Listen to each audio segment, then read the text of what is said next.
I want to know your opinion as a worker. What did you think of the match between Jericho and Nick Gage? Gruesome, brutal, and downright, oh my God, that's what they should have done with Kenny and John Moxley. Hmm. Because why are you going to put somebody like John Moxley who does deathmatch type wrestling with Kenny Omega, but yet they do especially with the sparkler ring crap. But you put a guy like Nick Gage in there with Jericho, Jericho doesn't do deathmatch, Nick Gage does, but yet they go all out. Like, well, I don't even think they went all out. I think that was part of the problem I had with the match was that, and I'm not knocking Jericho at all because I think some of the things they did were absolutely insane, like insanely stupid. But but that no rules match was a lot better than Moxley Omega. What's that now? That match was a lot better than Moxley and Omega. Yeah, but I think so. Here's my only problem. First of all, did you catch the sponsorship snafu that happened? Domino's? Yeah. I'm sorry, that's hilarious. And Domino's is apparently legitimately upset, and I don't blame them.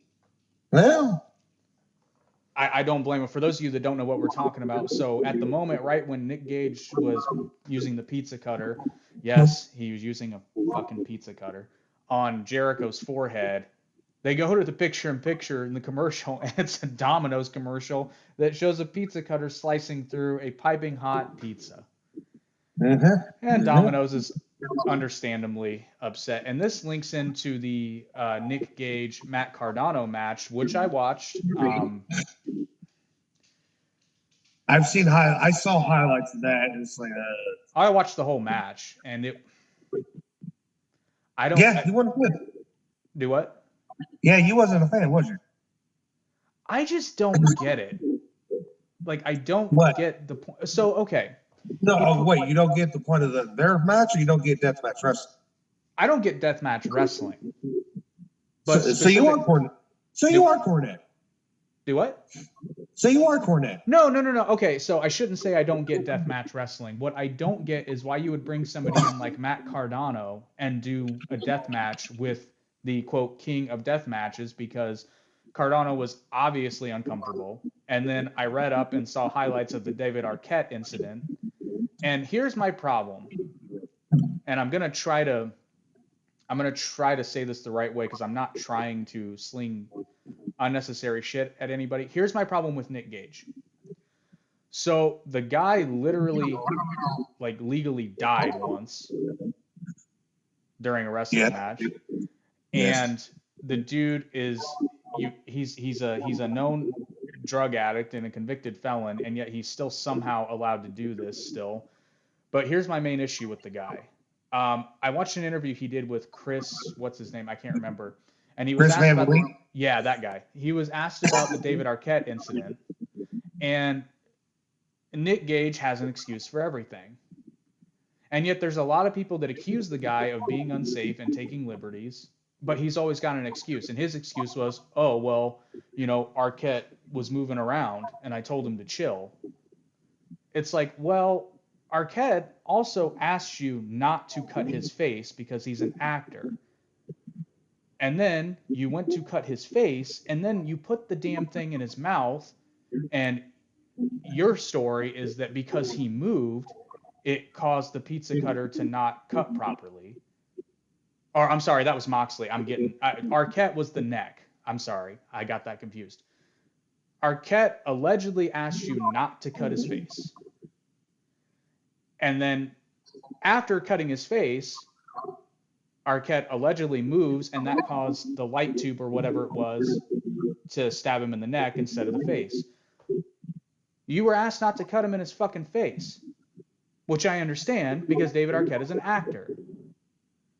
And this is typical. This is typical of Nick Gage from what I've seen. And I'll be honest, I didn't know the guy existed until a couple weeks ago. Yeah, I've known about Nick Gage for a long time. And then going to the Jericho thing. Now, I'm sure Jericho signed off on all this. However, I'm not going to comment on the work. Yeah, thanks, Eric. Eric says, nice headphones, Jake. Yeah, I know. I've been needing to get a set for a while.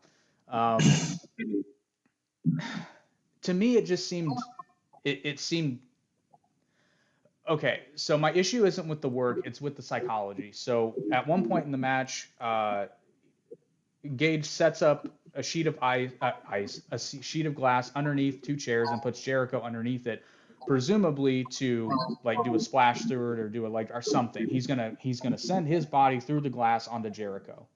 The pine glass, yeah.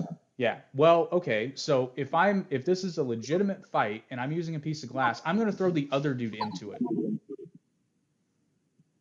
Like, why would I throw myself into something? Because to me, as a viewer, that takes me out of it because I'm thinking, why the hell would, if you're trying to win a fight, you throw the other guy into the wall, you don't put the guy against the wall and then fling yourself into the wall.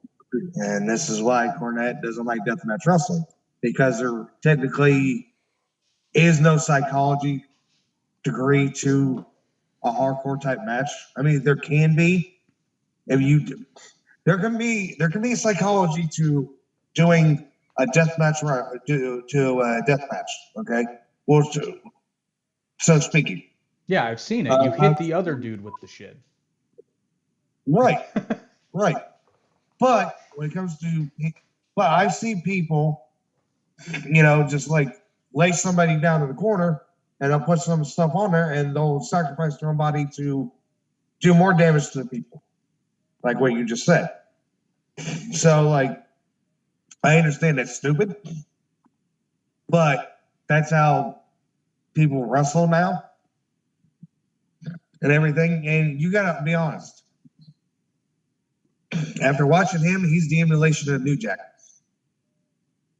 Yeah, I can see that.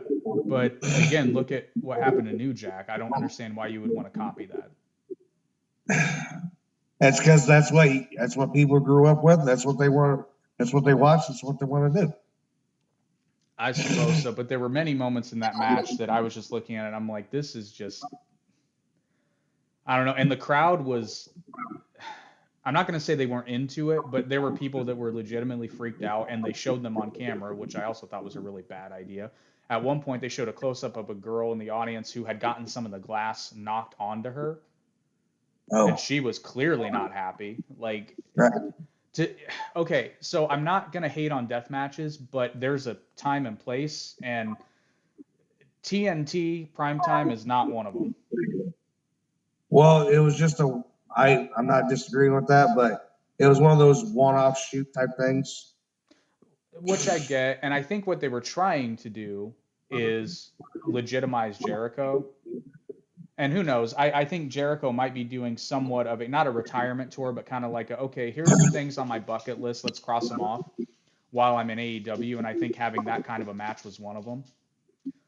I really hope this doesn't lead to them signing Nick Gage. They're not. No. Okay, which is good.